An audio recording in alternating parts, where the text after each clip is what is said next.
This podcast contains strong language and adult themes. Date Night China explores life and love for better relationships in China.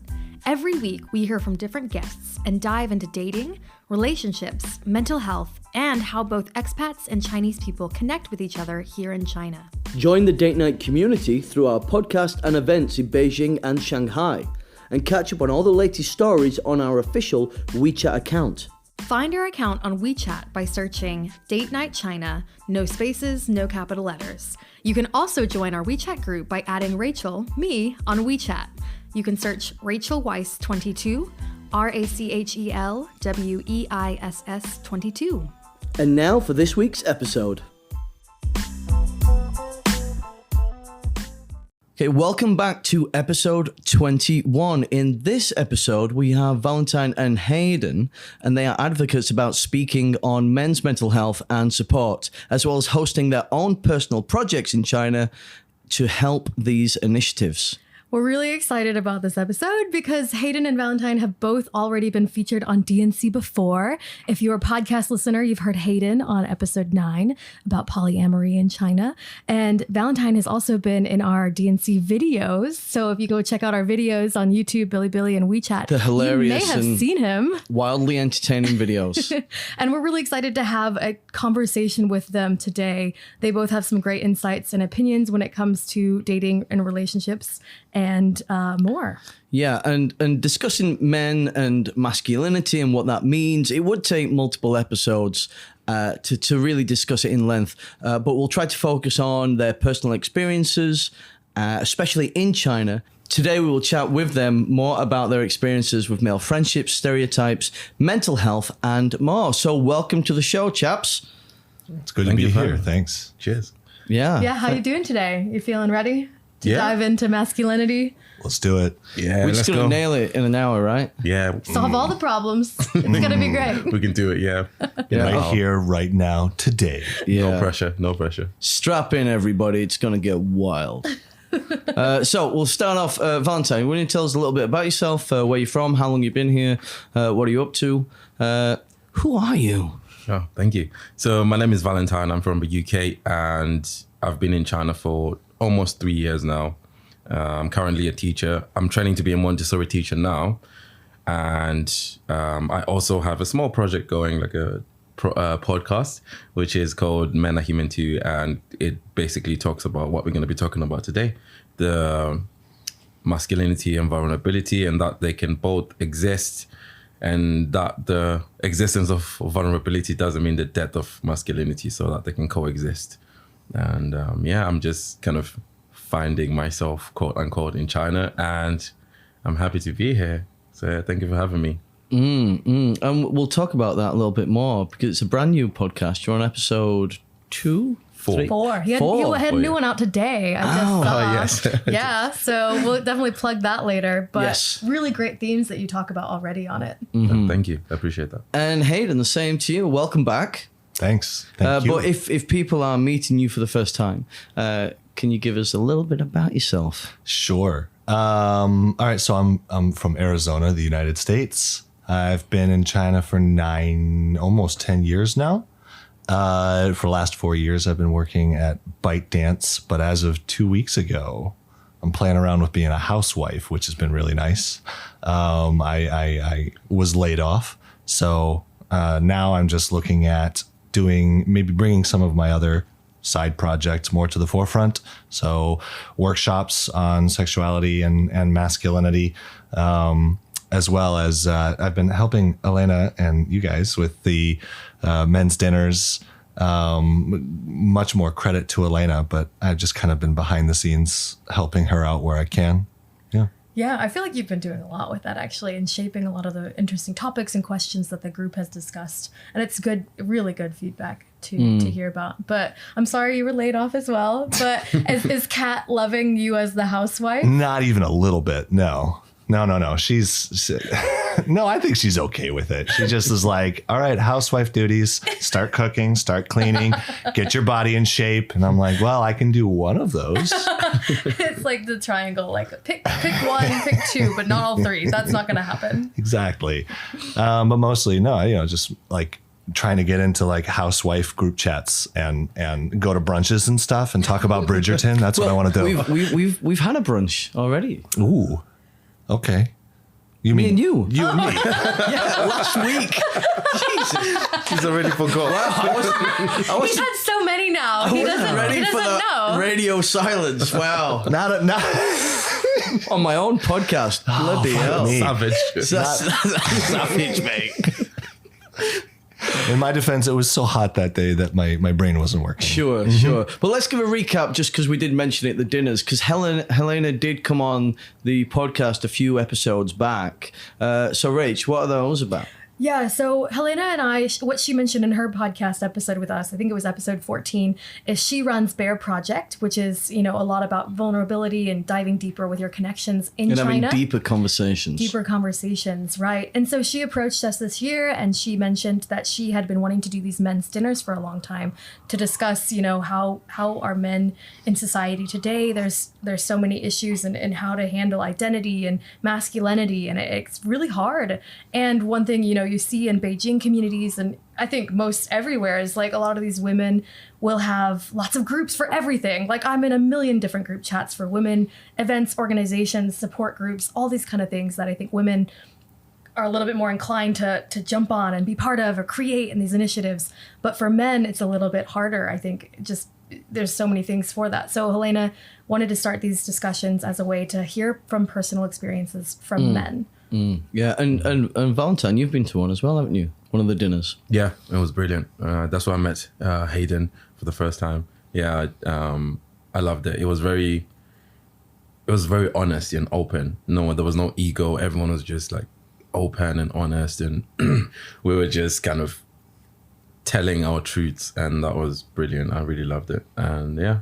Met some really cool people, so thank you for having me on that one as well. It's still a hard topic though, right? I mean, like, even in this episode, I don't know where we're going to go, but like, what is masculinity? I don't know. I even been to a few dinners and thinking about it and reflecting on it, I still don't quite know what that means. Yeah, I've been doing a lot of work with my therapist about this, actually, about, bringing out elements of my quote unquote masculinity that like I've been suppressing for a very long time. And she gives me, a lot of materials and sources, and I see these qualities that define masculinity, and I'm going, these are anyone can have these traits. It doesn't feel gendered to you like these traits. Right. So then I'm kind of stuck right at the start of that, right? What the hell is masculinity, really? Yeah. Yeah. I don't have that answer. But I do feel the podcast that you started, Valentine, I mean, was that one of the reasons why that you started doing it, to help define it, or just to create a space for men to talk about things, for you to reflect on your own journey through life rather than like being a man, because there's not like, you're not living an alternate life, So is it through the prism of masculinity? Because, men are human too. Yes. Yeah, I mean, it kind of touches on what Haydn said. I've had similar ones with my therapist, and the Reiki I've been doing, they've been telling me I need to get more in touch with my masculinity. And that's so strange, because if you look at me and Haydn, we've got like beards and we like with deep voices. When you look at us, you think, okay, masculine guys, right? But then... Hell yeah. Oh, God.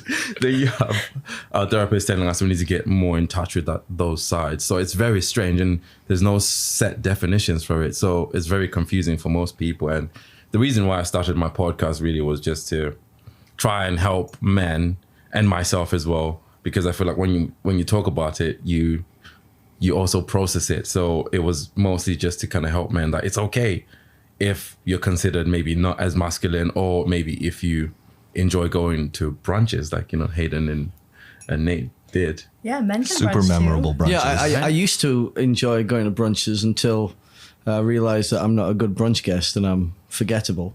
I mean, if you're in a zone for feedback, buddy, I've got some. Not today. Let's just focus on one thing at a time, okay? Let's just focus on. Remember the triangle, okay? We can do one. We can't do both, okay? You can't have them all. So yeah. Tell us more. So you recently had an episode, Valentine, called "Who Do You Call?" And you said you started it by saying, a lot of times men are told don't cry, don't talk about your feelings. And it's kind of like these masculine traits, like, men needs to bottle it up. They need to be the strong one. So can you tell us, let's start from there, I guess. Okay. Yeah. I mean, that episode in itself, it kind of embodies what you mentioned earlier about women have these groups and they have support groups, yogas, branches, whatever. They support each other. And sometimes it's a blueprint. If you're sad, like for females, ice cream, rom-com, that will probably do the job, have a good cry. But for guys, it's different. I don't think I've seen that laid out so obviously, because it's very strange for guys. When you're together with the boys, it's more like, let's just get drunk, let's have maybe just some fun, or let's find more girls or something like that, right? And men are not given the blueprint of like, okay, cool, if you're sad, do this. And like, as I said, it's for men not being able to cry or being told boys don't cry, just man up, right? You end up thinking, okay, if I'm sad, do I cry about it or do I just brush it off under the carpet and just keep it moving? So who do you call was basically trying to kind of figure out, who do you call when you're sad, right? What do you do when you're sad? And kind of giving the steps of how to approach healing maybe from a different perspective. So, and I mentioned there, like, you can call anyone, right? Because everyone's just willing to listen. Maybe you're the one in your head who's just had these ideas that, I'm going to bother this person. I don't want to talk to them, or I might seem weak, or, if I tell them I'm sad, maybe I'm not as manly as they thought I was. So kind of having that balance, that's what that episode was centered around, and my podcast really. That's great. How about you, Haydn? Do you identify some of those feelings? Yeah, sure. But I actually wanted to ask you, this idea of boys don't cry. In your experience, were there ever moments where you were specifically instructed not to cry? Or throughout your life, has it been more of just a general cultural zeitgeisty moment? Like, something happens and people are like, oh, dust it off. And it's a casual comment. And then there's like a social pressure to go along with it. Well, I mean, there was one point where I used to date this girl at college, not university, but high school. She used to say that to me a lot. She was like, man up, man up. It was so annoying because I was like, what do you mean? Because I was just being myself and I wanted to kind of tell her things. Even the day I broke up with her, I was trying to find the nicest way possible to tell her without hurting her. And she was like, man up and do it. And then that kind of upset me. And then I just said it, right? But I was trying to be like nice as possible to tell her that this is not working for me, right? And because I don't know what she wanted. And to be honest with you, I think the boys don't cry thing with me, I think I haven't had anyone, to answer your question, Haydn, instruct me directly, like, don't cry. But it's just been sort of implied. I mean, I went to boarding school and crying, you could cry alone, but around the boys, it kind of needed to be masculine because it's a savage environment in there. It's almost like prison, to be honest with you, because it was an all boys school and it's lethal. So it kind of, you see that very concept in there. Like, you need to be basically the lion in the jungle, because if you show any weakness, they'll just walk all over you. I'm not sure if that answered your question, Haydn. Yeah, I mean, well, it's perfect. How about you? I would have given the exact same answer, that it's just this general, ongoing cultural thing that is, you can't really deal with it, right? It's not a physical object. It's just day-to-day micro transactions that equate to a subconscious like pressure to withhold or to keep control over your emotions. I think I had a different experience actually, because I remember I was bullied quite a lot when I was a kid, and I had a teacher, fourth grade, fifth grade, I think, teacher. I was like between 8 and 10, like a really intense 8, 9, 10 period, when I was being bullied. And the teacher that I had, Mrs. Hayes, I'm going to call her out. She used to tell my parents, she used to tell my mum, like, oh, Nathan whittles. He whittles a lot, He worries about things, you know what I mean? And so by that definition, that it wasn't directly saying don't cry, but the fact that I was bothered about being bullied, you know, and because I was bullied, I was the other, I was opposite, you know, I wasn't as strong, I wasn't as fierce, I wasn't aggressive, you know, because, and then that became just like the force against me got stronger and stronger, you know, when bullying continues, you know, at one instant, maybe, oh, it's scary, but then several instances, then it's, you know, it's just like this strength that you can't match, you know. I used to have these dreams where it's a very common dream where you go and punch somebody, but as you go and punch, your arm gets slower and slower and it slows down until it stops right before the face. Like, so there's a moment where you can fight back and you think, I'm going to do it right now. And in the moment that you do it, everything slows down and the person is watching you do it. And then you realize that you've blown your chance. You know what I mean? Like, I had this one shot to fight back and I slowed down, you know? Wow. So yeah, I didn't get the don't cry, but I had many examples of adults explaining to me how I needed to handle the bullying. My parents were great with it, and my brother as well, my older brother, he gave me a lot of advice, but yeah, I sort of got that, you know. I was like, the only way around it was to defeat them, you know, like, because after a while, and I knew that inherently, actually, like the whole like rise above it and like, you know, the stuff that your parents might tell you, like, oh, they're just jealous, you know, like, oh, they actually want to be your friend, you know what I mean? All that stuff, you know, which maybe some of it is true, you know, like the whole like, you know, maybe young boys don't know how to make friendships, or like they get funny about certain things and it might come out as aggression, you know,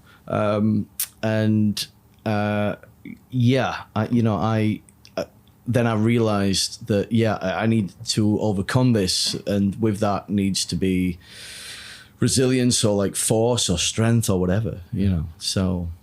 That's powerful. Thank you for sharing. But I have a question. Did your teacher ever, because she said you worry about things, right? But did she ever approach you and ask you about those things you're worrying about and kind of go through them with you? Like, what you worried about this is not real? Or did she just kind of say, he worries a lot, and didn't give you the opportunity to share about it? I mean, it's hard to think of now. I mean, because that was like, it's over 20 years ago, you know.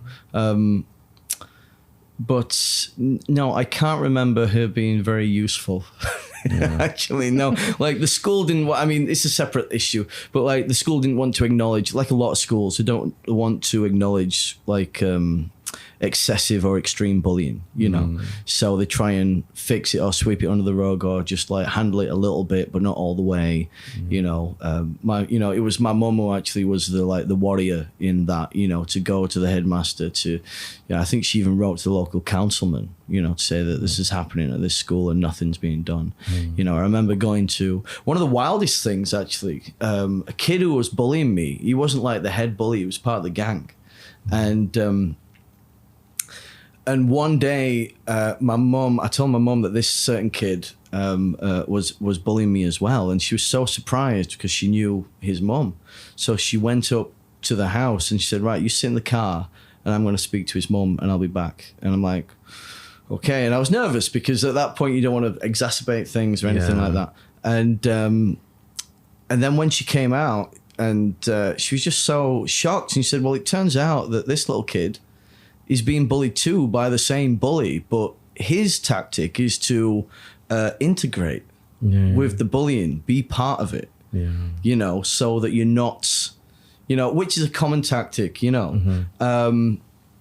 But, you know, she was, you know, his mum, she was beside herself that like he'd become the thing that had caused him so much pain, and that's how he was dealing with it, you know. And after that we were fine, you know, and maybe his mum gave him a bit of a talking to, saying like, this is not the answer, you can't join the dark side, as it were. That's so true, because I saw that in boarding school as well. It's kind of similar to what I was saying, because if he was bullying you, no one would mess with him because he's already bullying someone, right? Because he's also a tough guy, so they'll leave him alone, right?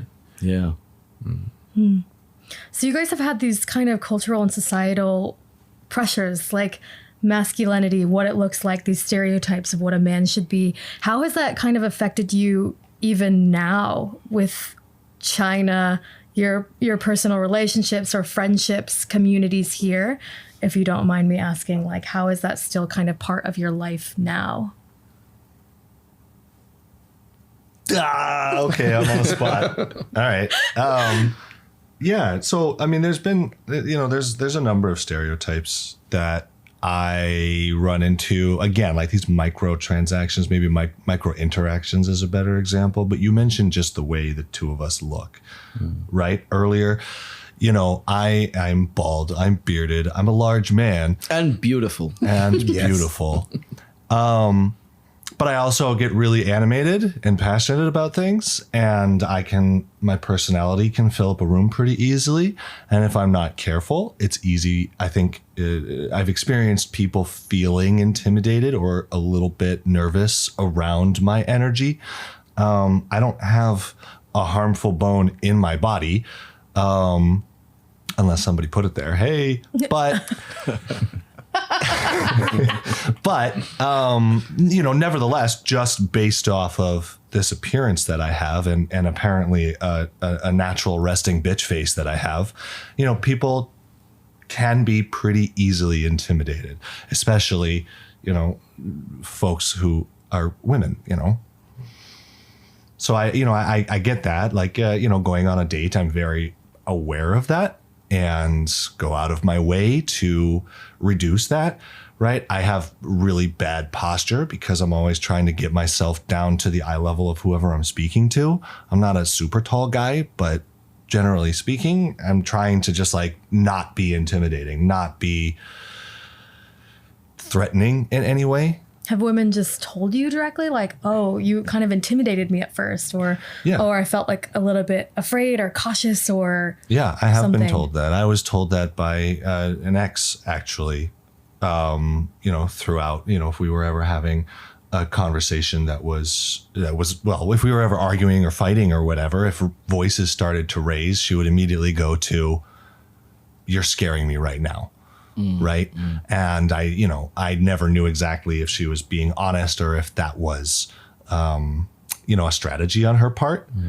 But nevertheless, it would deflate immediately. And I would, okay, now it's my job to try to control that and try to make her feel safe. Right. Yeah. How about you, Valentine? When it comes to stereotypes, because first of all, I'm African, right? I'm of African descendant. So I think there's a lot of black guys out there that are not really doing a service to black guys in general, right? And that's the stereotype I need to kind of work against. And then you have the male stereotype that, and the way I look as well. Not as intimidating probably as Haydn, but... Don't sell yourself short. I'm pissing my pants right now. Right. No, but I guess sometimes, when you do dress up and you look a certain way and you take care of yourself, some girls tend to think that you're a player, right? Like the girl I recently dated who pretty much an ex, she left China. But before we started dating, when I spoke to her, she was like, oh, when I first met, I thought you were a player because I was with my friends, right? Who are also female and, we were dressed up. So that whole dynamic, she thought maybe I'm just a player or something. So I think it's just the way you look. Sometimes people just don't see past that. But mentioning being like a black guy, I feel that in itself is just quite difficult because it's so messy. Because I feel there are not many black guys who are, and this is not me like talking down on my own like people or whatever, but I just feel like most of the times we don't have a good reputation, and I wonder why, so those are the stereotypes that I kind of face. So I need to kind of prove myself that no, I'm actually a good guy, but I've stopped doing that. Now is either you get to know me or you leave me alone, and I'm not trying to, because I used to do that where I'm trying to convince people that no, I'm actually a good guy. But now it's fine if I don't force things. I just want it to be organic. Yeah, that must be a lot of pressure though, that you feel like you're putting so much mental energy and emotional energy to push back and try to convince somebody of something all the time. Yeah. Like that's hard. Yeah. At first it becomes just like a burden because before even some people speak to you, they've already saw your skin color and they already have made certain, assumptions about you. So you kind of need to work again, because it's something that it's me. I can't change this. So that's the first thing that people notice. But then, as people who know you or people who start speaking to you realize that, okay, maybe this is an actually human being with, a unique one with his own interests, and he's not the same as everyone else. But even speaking about it right now, I just feel like it's very tricky to navigate, without sounding... Yeah, it's loaded, isn't it? It's very, right? Because it's like, it's them versus us or something. And I don't want to kind of come across like that. But I did read, actually, somewhere, I think it was Why I'm No Longer Talking to White People About Race. It's a really good book. Came in like 2016. Yeah. And it was something about like typical male traits, like maybe like aggression or, like masculinity or testosterone, like just displaying those natural emotions from as a black man is perceived differently than say if a white guy. It's the same scenario, but a white guy start to get angry. Like there's instances where it's like it's blown out of proportion, and then because it was related to like police crimes or like police like not miscrimes, but the ones where police have jumped the gun. Sometimes literally, but yeah, so like traits like that are stereotypically associated with maleness, like aggression. Do you feel like that is something that is like that's another layer that you need to think about, where you can't naturally get as angry, or you feel like you need to keep it in check more so? Not necessarily. I think I'm sort of like Haydn, right? I don't look for conflict, but when it rises, you need to kind of find a way to extinguish that, right? But that's a really good point you raised there, Nate, because one of the things that I like to talk about is it's okay for men to show the aggression, because that's the only emotion that's okay, right? People are like, he's angry, he's just a man. But then how have you two experienced showing other emotions? How has that been handled? For example, have you two ever cried in front of, Nate, have you ever cried in front of Rach? And, Haydn, have you ever cried in front of Kate? Is it? Cat. Yeah, Cat or any other friend or partner. I like a good cry.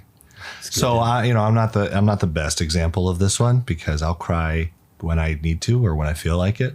Yeah, joy, sadness. There's lots of reasons to cry during sex. Sometimes. Oh. So I'm totally fine with crying. Okay. Yes, but I've witnessed a lot of people not being fine with it. And occasionally someone will make a comment about me crying, but my response to that is like, fuck you, I'm crying. So I'm not crying, you're crying. And then it diffuses the situation for me, and it's okay. Yeah.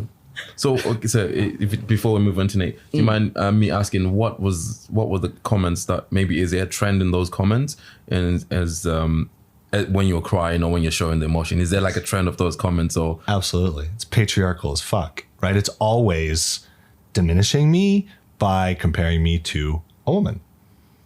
Oh, gay, queer, pussy, right? Yeah. All of these terms that are generally used as insulting in nature by implying that someone is weak and weakness is feminine. It's all kind of wrapped up in that shitty bow, and I ain't got time for that. Yeah. But it's so interesting that this is something I was thinking about, that, people say, like those slurs about referring to femininity as being weak, that women are actually really strong. Like they give birth. Mate, if we gave birth, oh my God, women have periods every month. Imagine if we had a period every month. It would be someone, I think was a comedian, he said there'll be a holiday if men had it. It'll be a holiday. Like, oh no, we're not going to work. Civilization may be put back like by 100 years by the accumulation of the holidays it will have taken. Right. Well, Betty White had that awesome comment about pussy should mean strong because pussies take a pounding. Right. right. And I agree with that. I think women are strong, and I don't know somewhere along the lines who thought that women are weak. So it's very interesting. But what was the question about? Do you feel? I feel like I'm taking over the podcast. No, here. this is great. No, I'm moderating. No, this is great. Sorry. No, the question was just: do you have you ever been in a situation where you've expressed emotion and someone has? Oh yeah, I mean, I cry in front of Rachel Not all the time. I mean, but when I need to, and I'm fine with that, and I enjoy a good cry. I think it's cathartic, but yeah, I'm fine with like probably every other emotion. And it's been like teaching myself how to deal with aggression, and anger and being okay with that, and I think I'm doing all right. I think I've done better as I've gotten older. My relationship with like anger and aggression and sort of like confrontation. I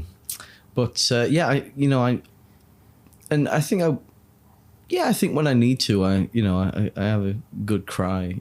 It's funny how like in my family, I think, loving and supportive, but, I think sometimes I'm considered like the fragile one, there's, I've got a lot of brothers and sisters, and sometimes like, family news has been held back from me because it's like, oh, don't tell Nathan, don't tell, because, he might get upset, and I think that stems partly from like, because I told my first experience with depression was like 2015. And I told my family, and it was such a relief to tell my family, actually, that this is what I'm going through and I'm having a hard time. But after that, I think it's that misunderstanding of what depression is and how it affects you. And then it's like, oh, don't tell him this, because it might upset him. It's like, this is nothing to do with my life. I'm not going to I'm not going to break down because of some, completely irrelevant news.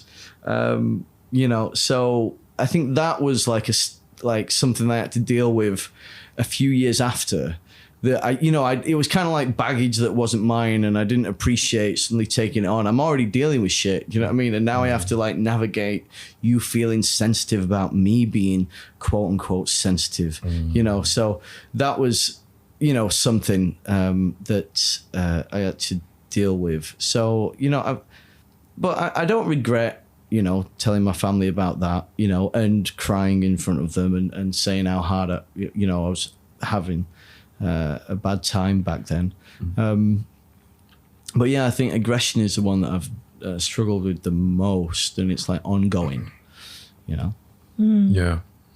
So kind of speaking about emotions and expressing emotions, there's another feeling I'd like to just bring up, which is the feeling of loneliness. And so there was an article called The Importance of Male Friendship, Mandates and Vulnerability that says the biggest threat to men's health is loneliness. It's also the most challenging problem for men to admit because we are never taught about the importance of male friendship. So to kind of add on to these stereotypes and other things, can you share your experiences with male friendships and those challenges, and just how can you experience and cultivate deeper friendships? Who wants to start? Hayden wants to start. Shit, I just became a space cadet for a second there. Okay, so loneliness. I mean, yeah, I do hear a lot that loneliness is a trait that a lot of men deal with. I remember reading a blog post online. Someone, a trans man, was talking about their life, before they came out and revealed themselves, and then after, and becoming a man, and being absolutely shocked at how little people were interested in talking to him now, and how people would so automatically just not be trusting of him. And I found that to be a very profound thing to read. And it illustrated really well my thoughts. I think generally as a man, you do run into kind of the default setting is not trusting. The default setting is not opening, and not being close. Whether that's, women in their approach to men or men in their approach to each other. I certainly find it easier to have meaningful and supportive relationships with women than I do with men, which isn't to say that I don't have any with men, but the balance is skewed towards women for sure. My own struggles with loneliness.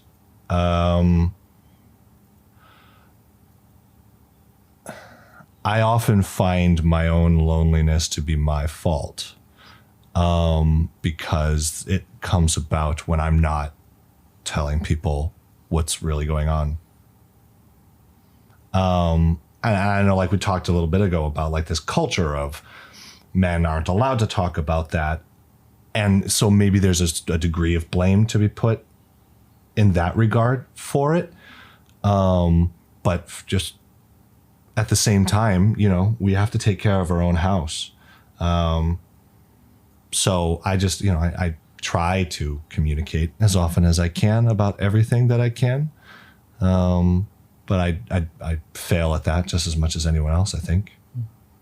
I don't know if that gets to the crux of the question exactly, Yeah. but No, that's great. Thank you for sharing. I guess, like, how do you then pursue or build male friendships? Maybe is that the thing? How do you approach it? You said maybe it's a bit easier with females sometimes. So when you're trying to find an authentic, like, male friendship, like, how do you kind of push back some of those barriers to get to that place of openness with each other? yeah. I mean, there's a number of strategies. I try to meet the guy, you know, where he is and have the conversation on his terms. Right. You know, sometimes you need to talk about comic books, or you need to talk about basketball. Right. But like, there's ways to get in through there too. Okay. So, you know, my favorite basketball player of all time, Derrick Rose, just after becoming the youngest MVP in basketball history, had a basically career-ending injury.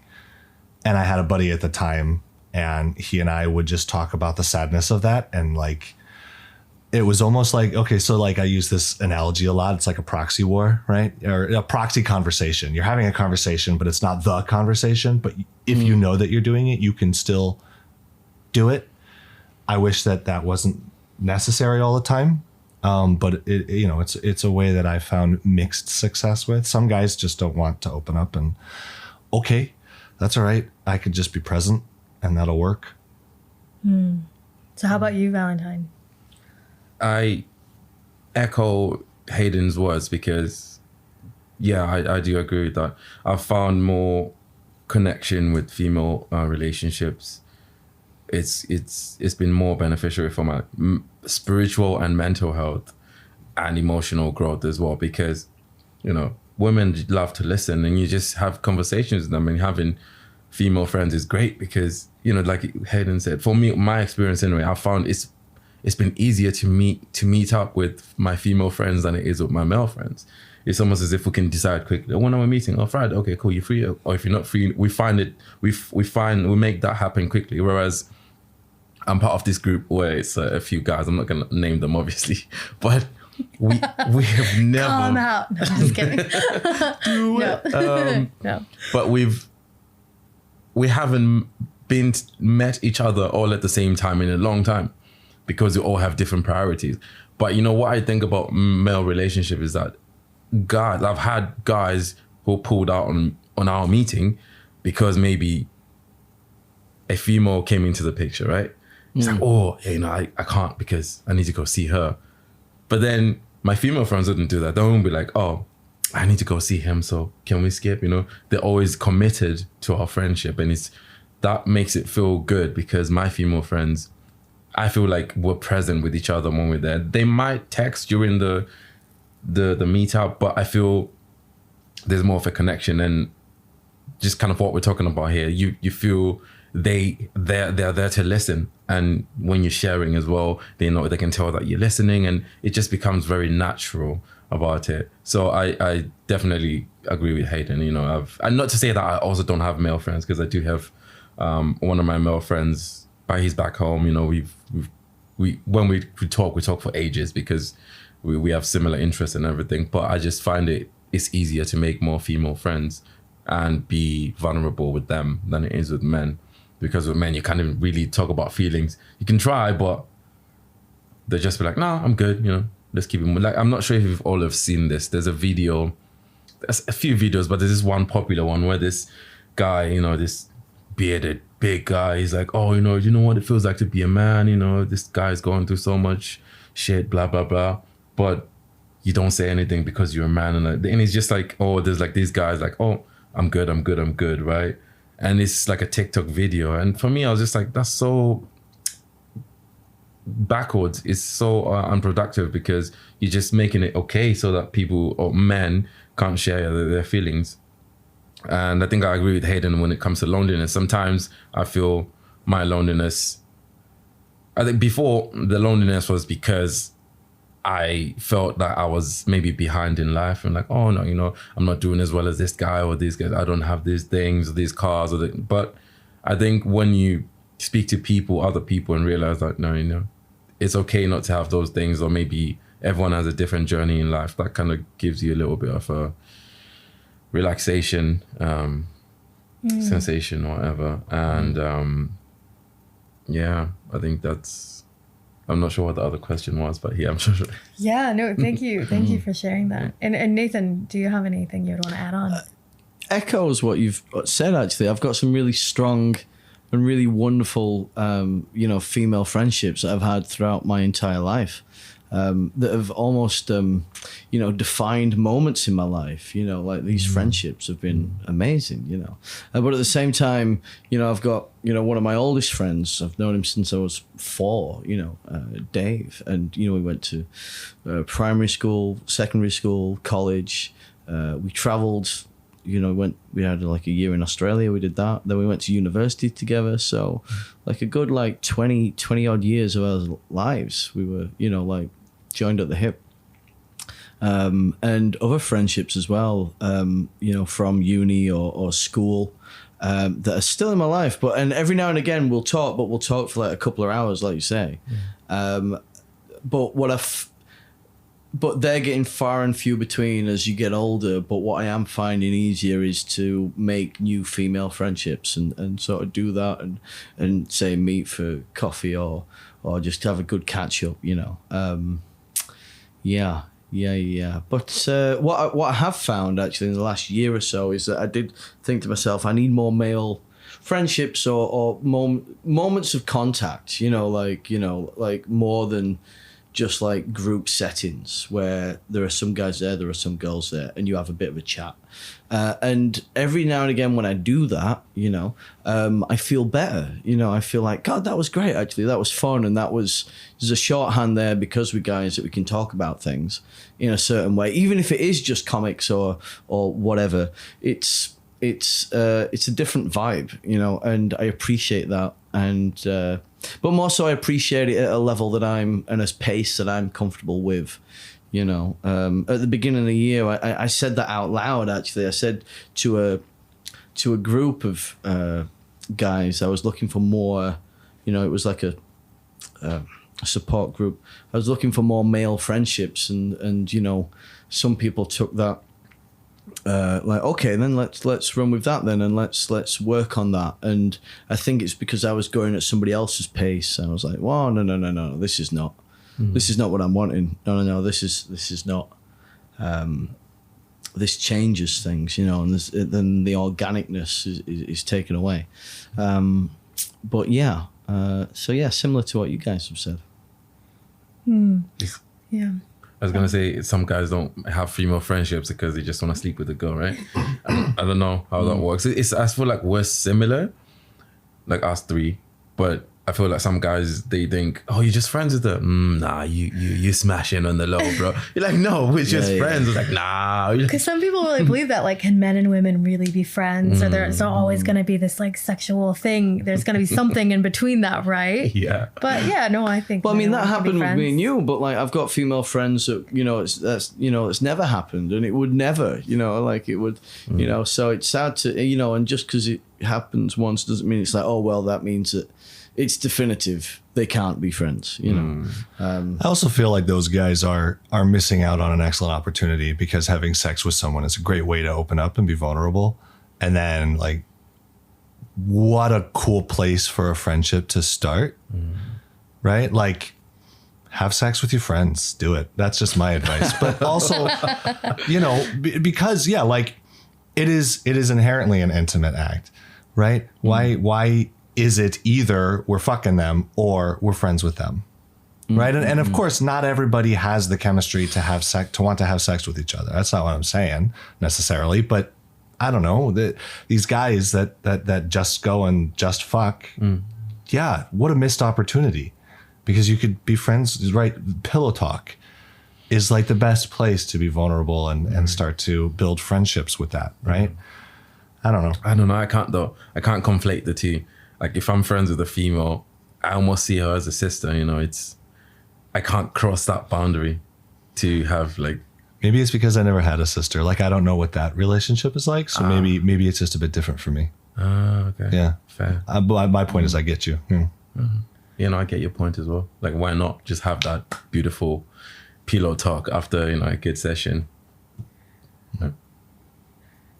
Oh, that was really interesting. I guess it's cool to hear you guys like talk about this, because each one of you is still bringing in your own kind of personal experiences and thoughts and backgrounds, and all of that adds into this swirling conversation of what masculinity is and how that kind of impacts your relationships, your friendships, like what you're doing in your own life. And I guess to add on, we've been talking about friendships and opening up with males. And Haydn, I'd like to comment and bring up something you had talked about in a previous group chat we had. You're a big advocate for speaking out about mental health, and you mentioned once that you should talk about your depression every chance you get, normalize it, take away the need for a spotlight in your inner circle, because the room has always been lit to begin with. So can you tell us a bit more about that? Yeah, sure. Well, first, I make a great quote, because that's really nice to hear. Yeah, you were like, ooh, quoted me back to me. Yeah, my ego is so happy right now. So no, it's just, that's just what my approach to my own depression. And it has not always been that way. I would like to give a shout out to my nesting partner, Kat, right now, for really helping me discover how useful it is to discuss my depression openly. There's one like really particular story that I don't know. It's quite a long one, so I don't know that I'll get into it right now. But the ultimate lesson of this story was to talk about my depression. And since then, I have not had an episode as low as I was around that time. The more that I talk about it, the easier it gets. The more manageable it gets. I went around for a little while, you know, again, at Kat's suggestion, just having sit downs with friends, like one-on-one or one-on-two, and letting them know, like, hey, this is what I'm going through right now. And it was a really, really scary thing. And I think I was justified in being scared, because boys don't cry. We don't talk about this, right? That the cultural zeitgeist told me, you're going to get punished for being open about this. And to a person, not one of them punished me for it. Not one. Instead, I received a lot of gratitude. And it got easier. And so now I make a point to talk about my depression every chance that I get. I just like the way, you know, I want everybody else to have that experience that I had. I don't know if everyone will have the same, but I don't know. We should be talking about this. When we put a spotlight on it, that shit's scary. You know, most of us, we get stage fright, right? And if you have to sit down and explain how you're feeling, and everybody's sitting there watching you, even with, you know, even like one-on-one with a therapist. Okay, now it's time to discuss depression. So, well, okay, so now it's a designated block of time. Do I know that I'm saying the right things? Do I know that I understand what I'm saying? Right? But off the cuff comments, we don't need to overthink those. They just come, right? So if we're just talking about depression all the time, then it's not an issue. There's no spotlight at all. So that's just where that came from for me. Yeah. I agree with normalizing it. And I think the first time, you know, when I, you know, went to, my friend spotted it actually, who's no longer with us anymore actually, because he took his own life. But I was talking to my friend Al, and he said, I was talking about him, how I was feeling, you know, I was going through these symptoms, and he said, go to the doctor, I think you might need to talk to somebody. And I went to the doctor, and he was like, I think you're clinically depressed, let's put you on some tablets, mellow you out, you know, like until you can might give you some headspace to deal with some stuff. I was okay. And then I had to like combat actually that feeling invalidated because I was around people that had gone through some really serious shit. And my partner at the time, actually, you know, she never really acknowledged it because she'd been through like a lot. And it kind of belittled it. It's like, you can't be depressed. You can't experience depression. And I had to like fight against that. And when I did, it got better because I spoke about it more, and more people, she was actually the only one that wasn't, you know, more people were supportive. And, you know, and that was a sign that it was a bad relationship and I needed to get out. But normalizing it did help me feel better, actually. So yeah, I agree with you there.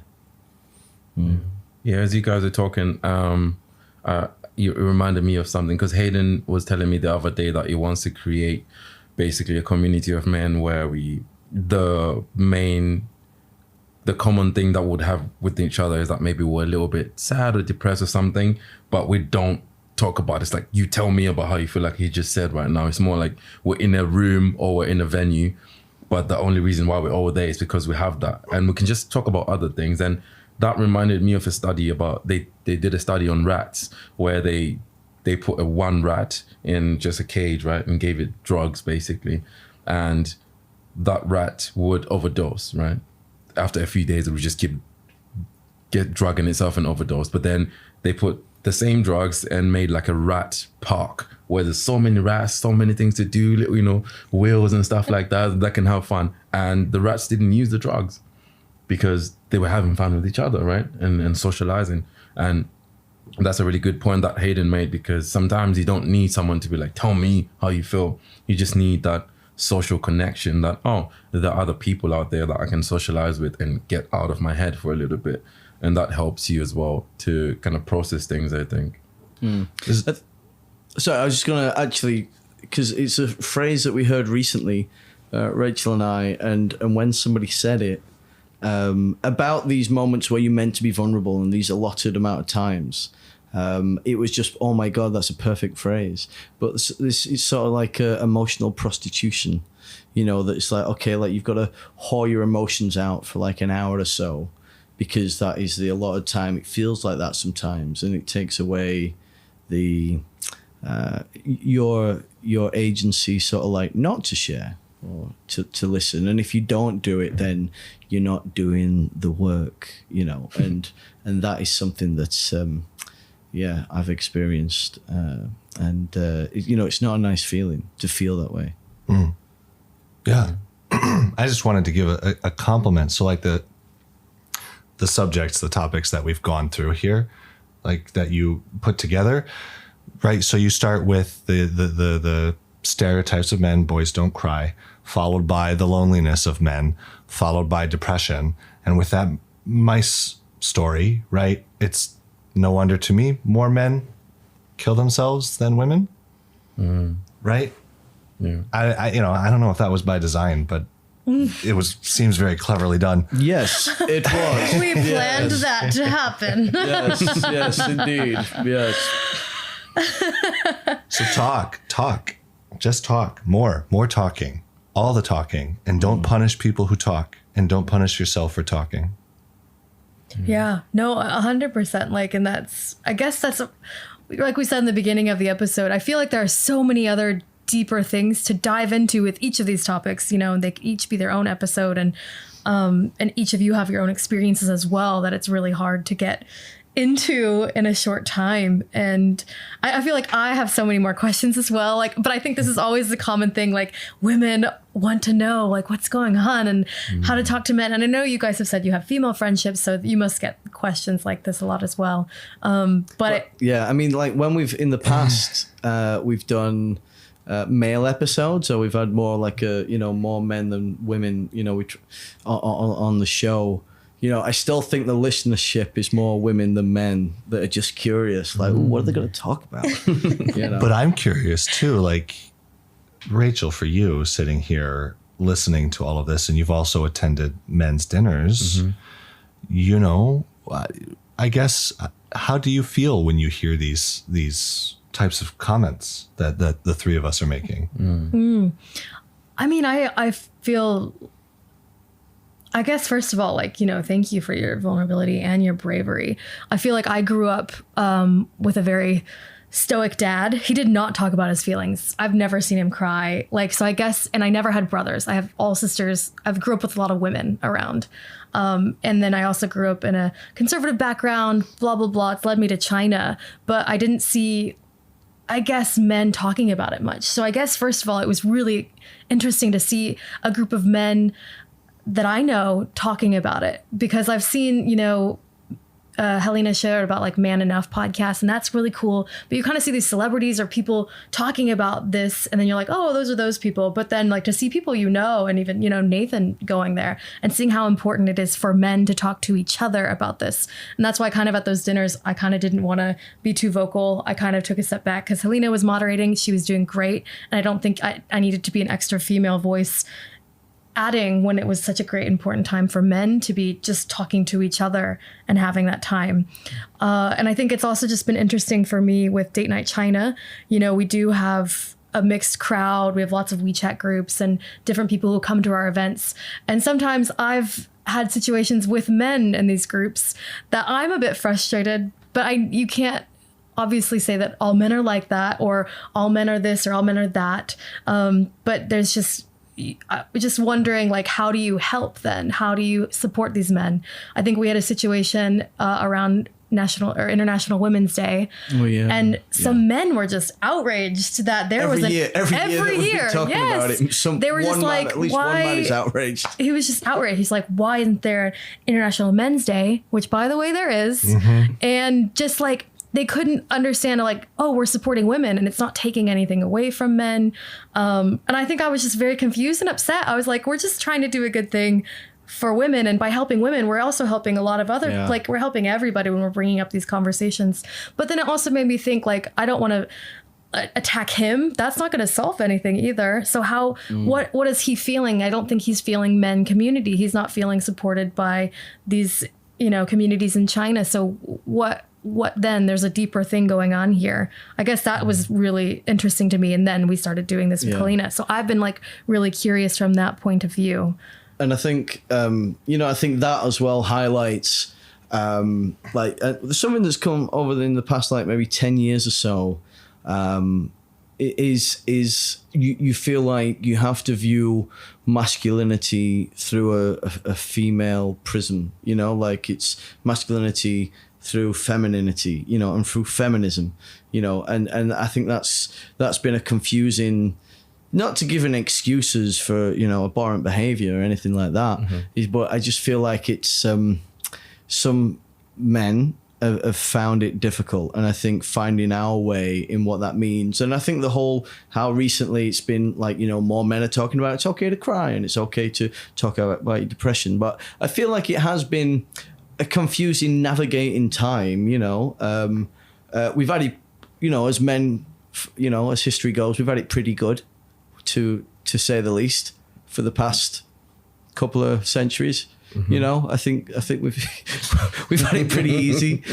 So I'm not saying that, oh my God, it's been a really tough 10 years of navigating what it means to be masculine. Oh my God. But I think that's, it's born out of that. So, I've got some patience when it comes to that at times, guys that'll say stupid shit like that. But that's a whole, if anybody's wanted to read, feminism is for everybody, bell hooks, start with that, because that actually talks a lot about, she gives a lot of advice for men, actually, in that book. It's really good. So patriarchy hurts us all, right? Yeah, I agree. I would say I'm a male feminist, actually, because I do advocate for women. I think women are great. But to kind of pivot off that point, not pivot, maybe to add on to it, Rachel, since you've been sitting in these dinners with like guys and being a spectator and everything, what do you think? Like, and maybe you've said it before, but what do you actually think? And I know I probably need to wrap up soon, sorry. No. But we'll make this the final killer question.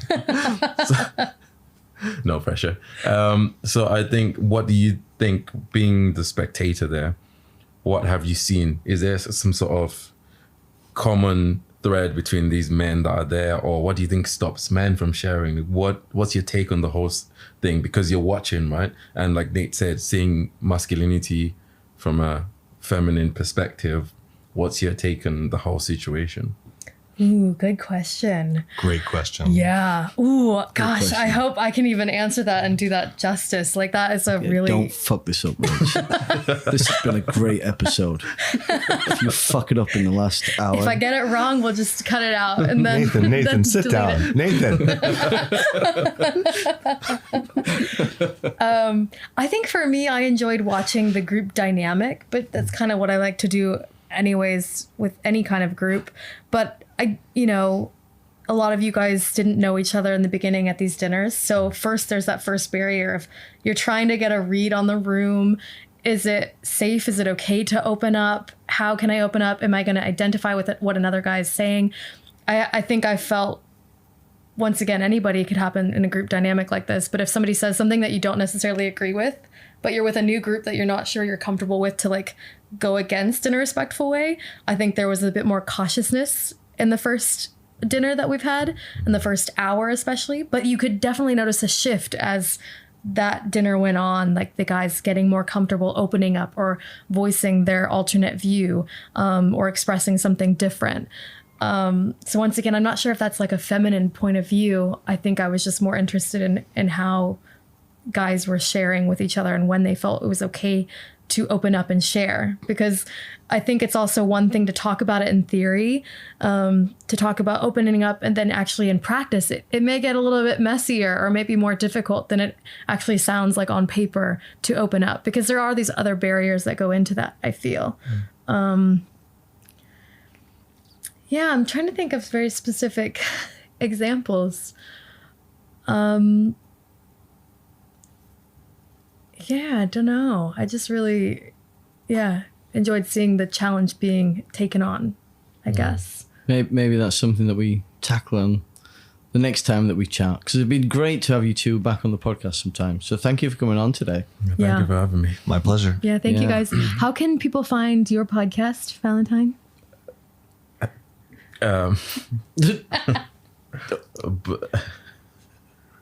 Spotify or Apple Podcasts and Anchor, just like you guys.